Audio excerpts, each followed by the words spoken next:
welcome back to our next series of videos. It's been a while since we've done anything, and our wood turning club has undertaken a program called Beads of Courage, which is a process of providing small containers to children who are compromised through various medical reasons. They get small beads for each of the procedures they go through, and these bowls provide them a way to retain those. So what we're going to do is be making a bunch of those, which we donate to the hospitals, and they get in and give them to the kids. They seem to really like it. So I'm going to do a series. And the first one we're going to do is going to be a very simple bowl. I have a couple of maple blanks here I pulled out of our stock. This will be the body. Part of this, much bigger than I need, will be the lid. And I found this piece of Wenge, which cut down to the right size will probably be the finial or the handle to pull it out. There's some requirements for these, and if you're interested in participating in that, go to the BayAreaWoodTurners.org and look up the requirements for what is the size, shape, materials, and so on. So I'm going to put these away. Start with just the body, and I'm going to use a larger chuck with larger jaws, because the tenon of this is going to actually become the base of the box. I don't have to waste any wood. So I'm going to make a very large tenon and then hollow this out. It's going to be sort of an apple shape, so it'll close in just a little bit at the top. So that makes hollowing it out a little bit more difficult than a normal bowl. But we'll do the body, and then we'll do the lid, and then we will do the finial. And we'll need to complete these pieces, so I'll probably be using a vacuum chuck to turn the reverse sides of these. So let's get started. First thing I need to do is to get this up between centers, mark out and turn my tenon. So let's bring this up, clear the decks, and we have all the normal paraphernalia for measuring and so on, which we'll be using. So into place.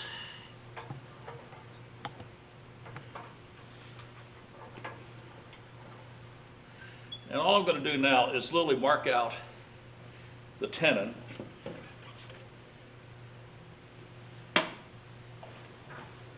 Yeah, well, I didn't get it perfectly centered. Well, that'll all go away with time.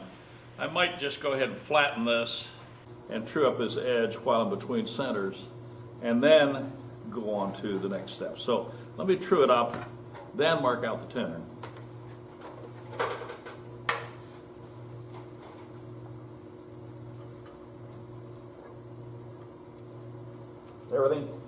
Everything tight. I'm going to have to keep raising this to talk to you, but if I talk through it, you'll hardly understand me, so I'll try to avoid that.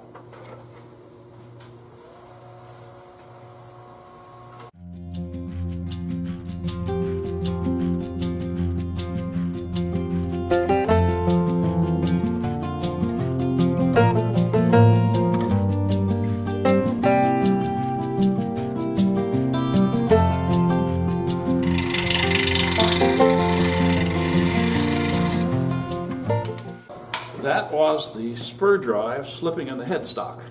So that means I need more pressure. And that's okay, because this is round enough. We'll flatten this end here now and add our tenon.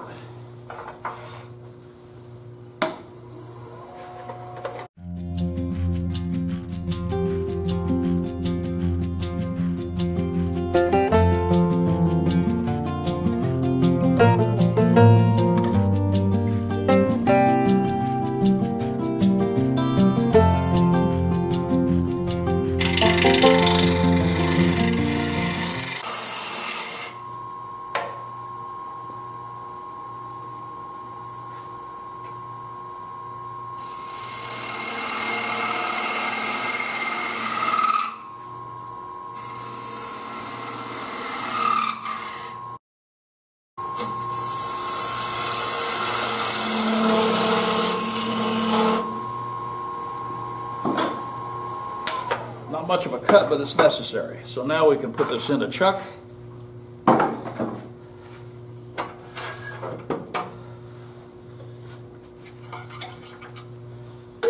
Take out our spur drive.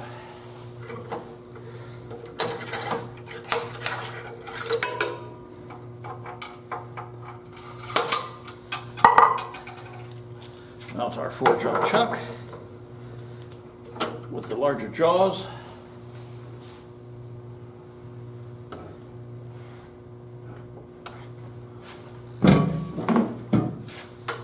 Got to go find a key. These one-way chucks, the small ones and the large ones, take different keys. If you use the wrong one, you work at it too hard.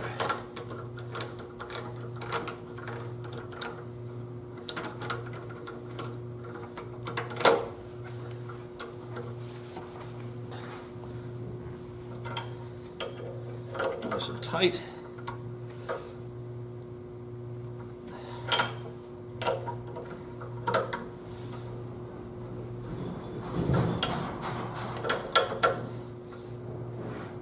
Got it. Okay. Now, while we're still bringing up true, I'm still going to add the tailstock for a little bit more support. And we're going to start thinking of our shape. It's going to curve around a little bit. Fattest portion will be just about here, I think.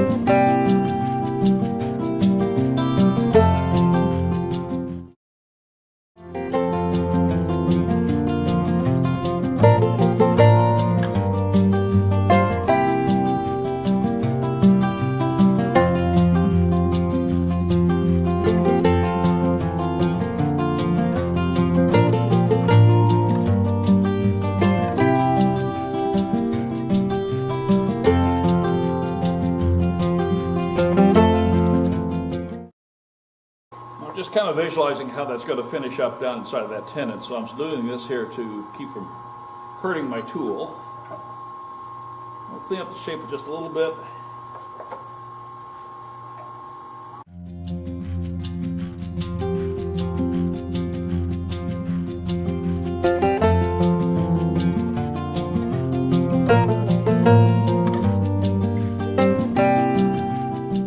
Now, I can start hollowing this like a bowl.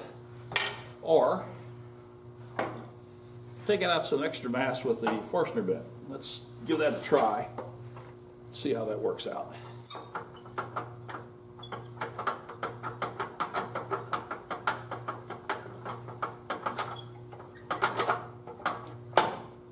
Ooh, that's interesting. I went out too far.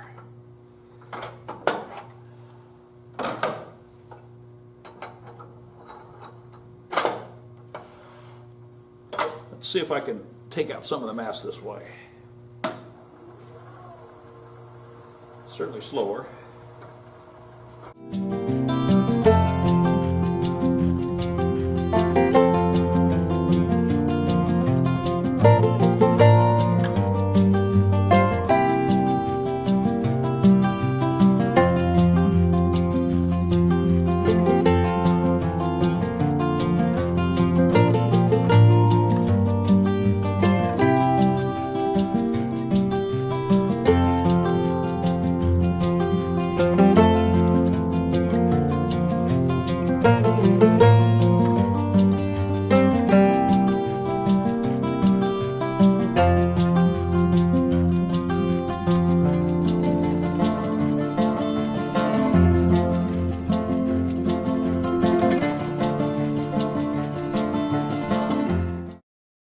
That's a lot of work, and not necessary, but in some way you can take out some mass. Let me get this out of the way because it's hot and I'll run into it otherwise.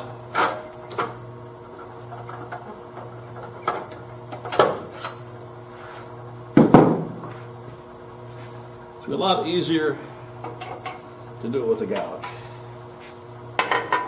Large bowl gouge, a little smaller one for later on.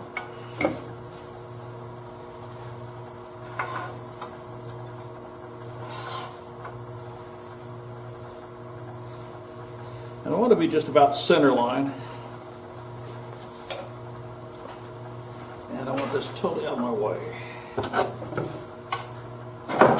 Clear the decks.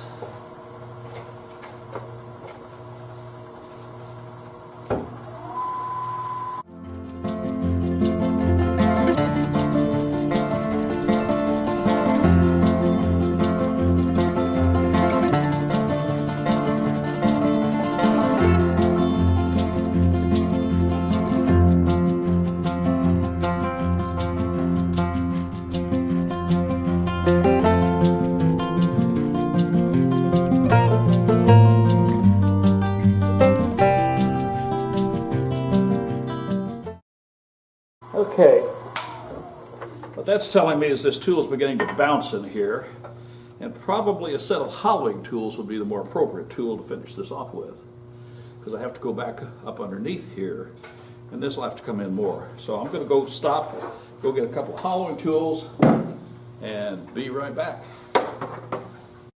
I went and bought a couple of hollowing tools. This one is angled, which will cut just fine. Long, heavy handle, ones that have been used in some of our hollowing classes. This one I made years ago. It's in the David Ellsworth style. A little shorter cutter, and we'll see which one works better. The idea is we need to cut at center line. This is sort of like doing a hollow vessel. I probably want to be just a smidge higher. And we'll try the long-handled one first, see what happens.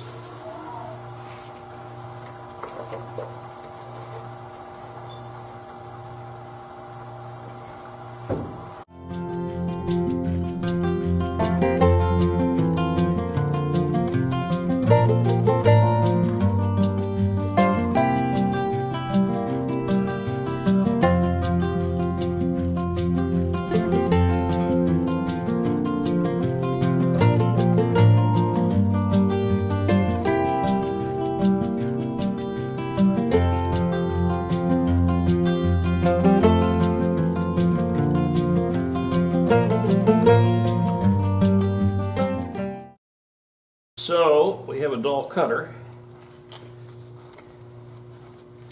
So go into my pocket, rescue my diamond hone,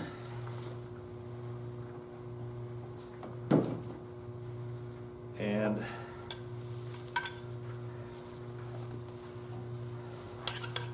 put an edge back on this again.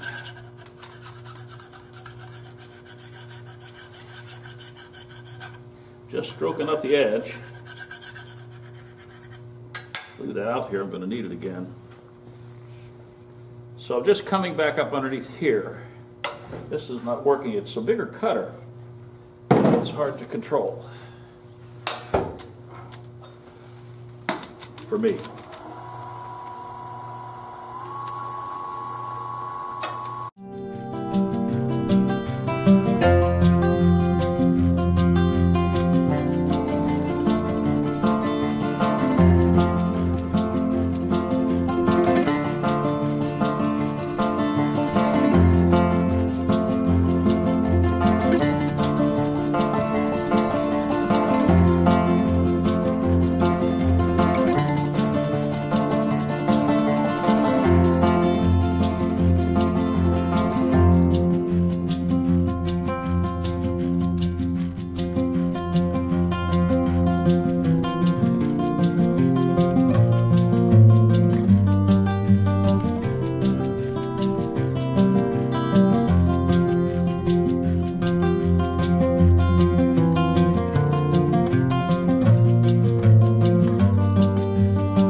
Yeah, roughly down to about here. Now, we're just to the bottom of the Forstner bit, which was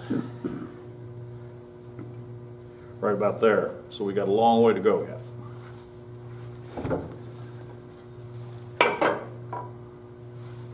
See if I can get this turned inside.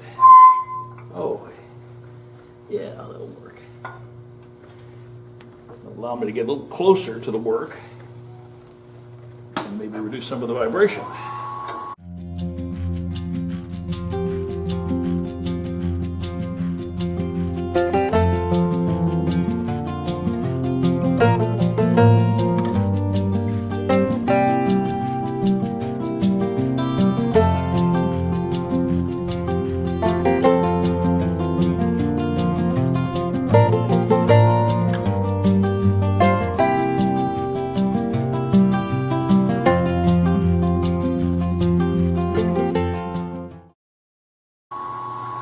Unlike hollow vessels of smaller openings, I can get my tool out of here without banging it pretty easily. There's a ridge right there that needs to go away before I go any further. So I'm going to go find it by sliding the tool down. There it is.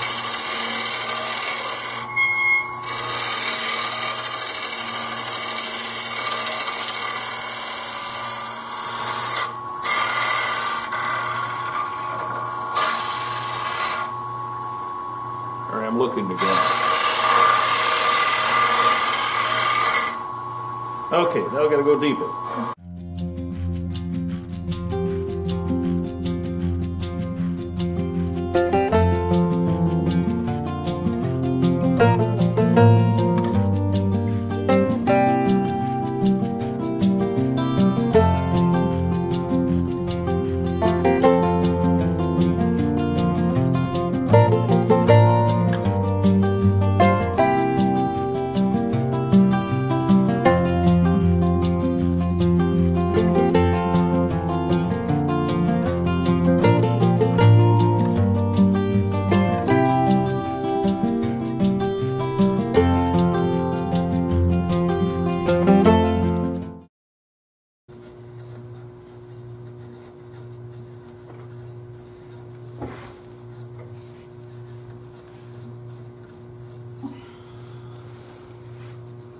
Feeling pretty good up to here, and it's still getting thicker. I'm still right about here trying to come on down.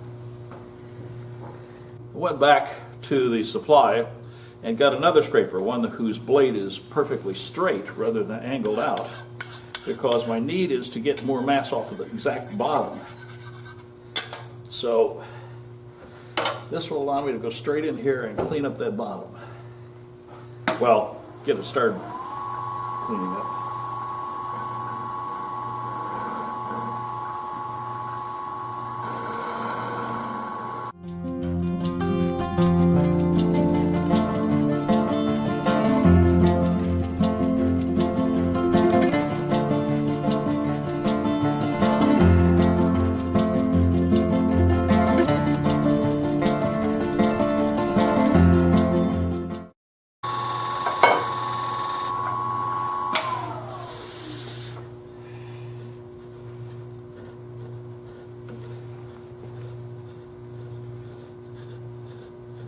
Got a little bit of wood out of there.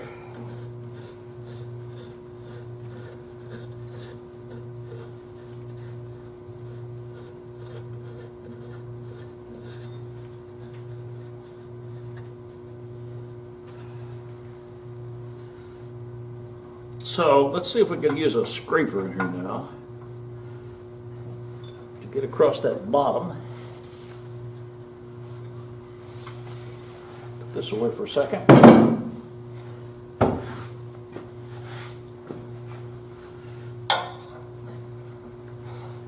This little box scraper might work.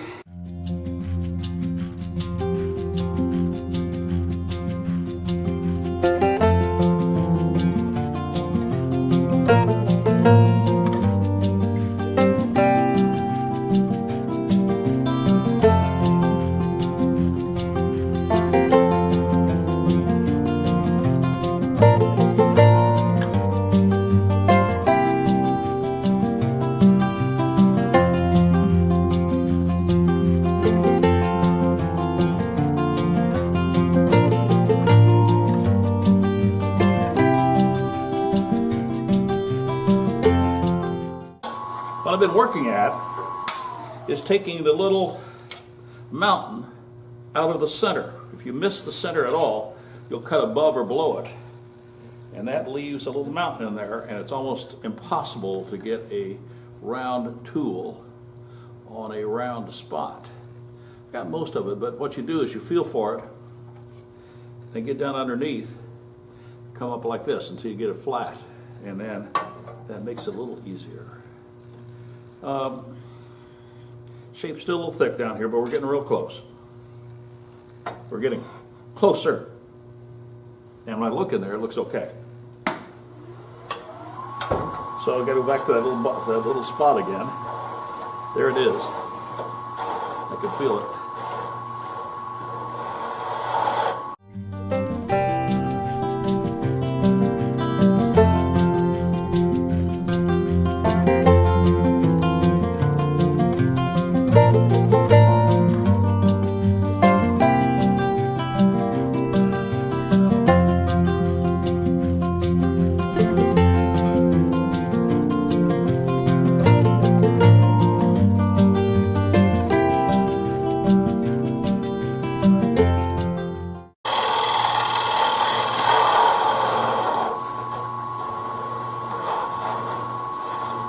that little mountain in the middle again.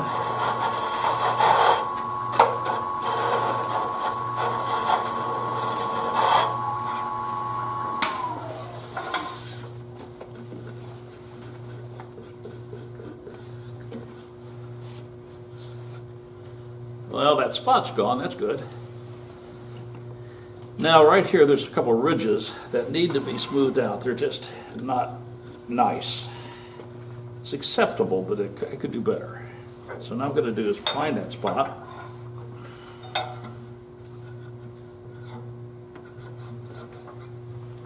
And make it go away.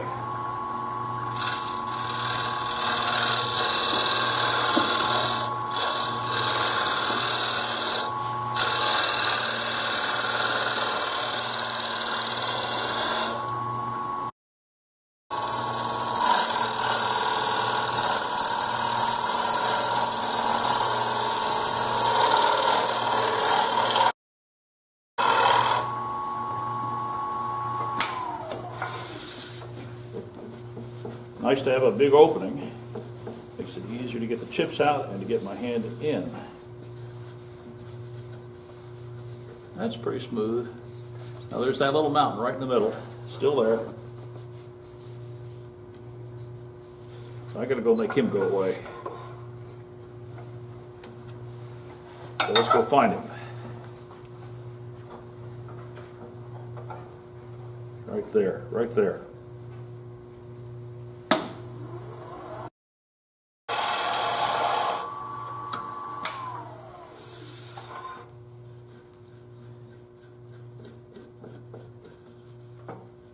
Well, that feels good. I'll just stop on my head. I think I will. So now this needs to come down a little bit more, and we need to finish shaping up the top edge. So I'll put that away. Go to our bowl scraper, back to our bowl scraper again.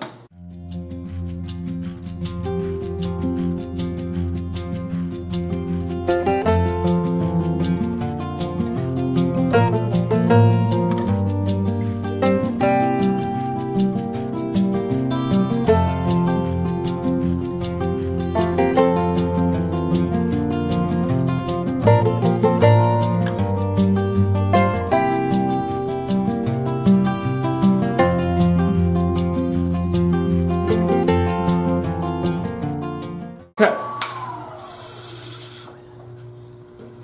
So now what we got to do is bring this down a little bit more and reverse it to do the bottom of the foot. So I'm going to take this down a little bit more here, and then I'm going to take it out of this chuck and go to another holding means.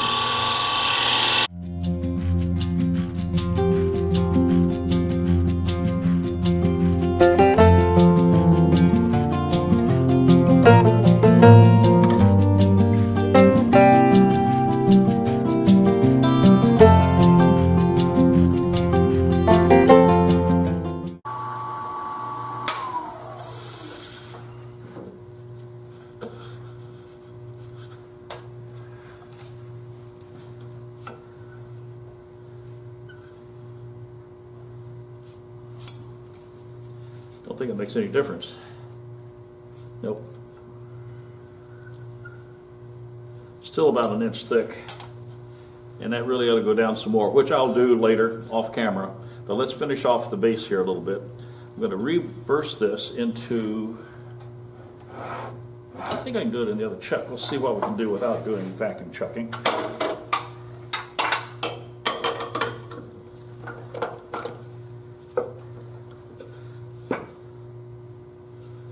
See where we are.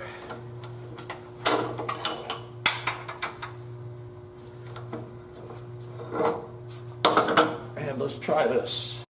I went and got another one of these chucks, but with a different set of jaws, a little smaller. So my intention is to put the bowl here, expand the jaws loosely for a minute, and then I'm going to bring the tailstock up for additional support right into that little spot. And I put the cone on here because what that'll do is give me maximum access. So I'm tightening it just the slightest bit. So there's my drive. Here's my hold. And now I can go back and finish. Okay. Running really true.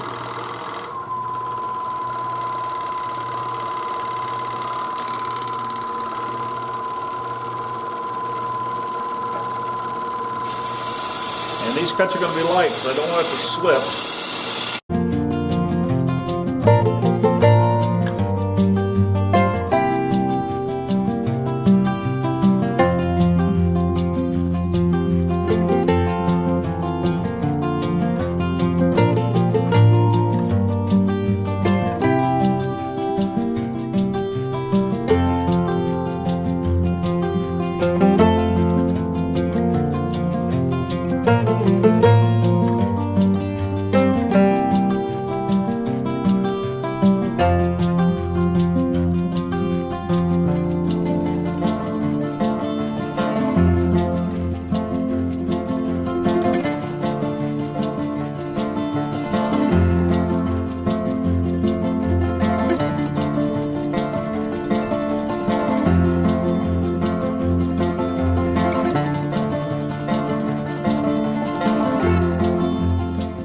Remaining a little bit of sanding, and we're going to have to fit a lid, but we'll do that in part 2. So if you're interested in the Bead of Courage, continue going to the Bay Area Woodturners website, look up the instructions for how to do it and who to contact to deliver your product. We will make the contact with the hospitals and deliver them for you. So this is the first of series that we're going to be doing. The more work than I thought, but this maple was hard, and once we get it sanded out and a couple of coats of urethane oil finish on it, it's going to be food safe and perfect for some child. See you in part 2.